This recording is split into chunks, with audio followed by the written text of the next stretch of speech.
Ahojte. Takže vítame vás. Čaute. Dneskašia téma sa bude rozoberať nášho dobrého kamaráta, ktorý niekedy dáva veľmi dobrú Muziku. aj to. Takže týmto ťa pozdravujeme, bude to Becker. Áno, Becker. Myslím, že teraz ti tuhne krv v žile, keď vieš, že ťa budeme rozoberať. Krúžiš prstom okolo tlačítko sebedextrukcie, alebo si inštaluješ C4 do riti. Ale my to aj tak spravíme, lebo sa ťa nebojíme. Áno, vieme, že by si to nespravil, lebo na hodinách pyrotechniky si nedával pozor. Takže Becker. Atentátnik tak trochu, ale dáva dobré hiphopové kroky. Keď chcete, choďte k nemu na hodiny, on vás naučí nejaké tie super gangsta, fansta, freestyly na hlave. To chytil od kamarátov z Brooklynu. No áno, on bol teraz v New Yorku a bol tam aj s Rytmusom, si tam podávali ruky, tam s tými negrami v Bronxe trošku tam zarepovali. No. Všetci potom chodili tak krivo jak Becker, lebo si mysleli, že je to najnovšia móda, ale my ho rešpektujeme, aj keď je krivý, že Becker. Becker tu neví. To je jedno, to je pre ňoho odkaz. Ja. Becker počúva aj reggae, ale úplne najviac hip-hop. Becker je najväčší hip-hoper, ktorého poznám. Áno.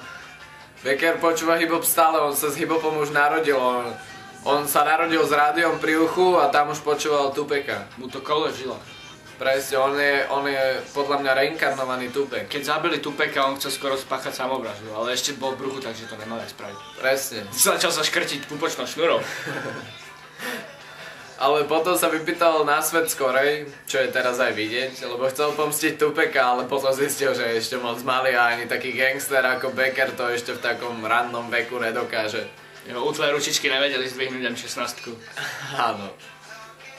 Že dneska je už z neho veľký, dosť veľký človek. Hrozne veľký. Asi takýto. Tak zhruba takto. Hlava. No.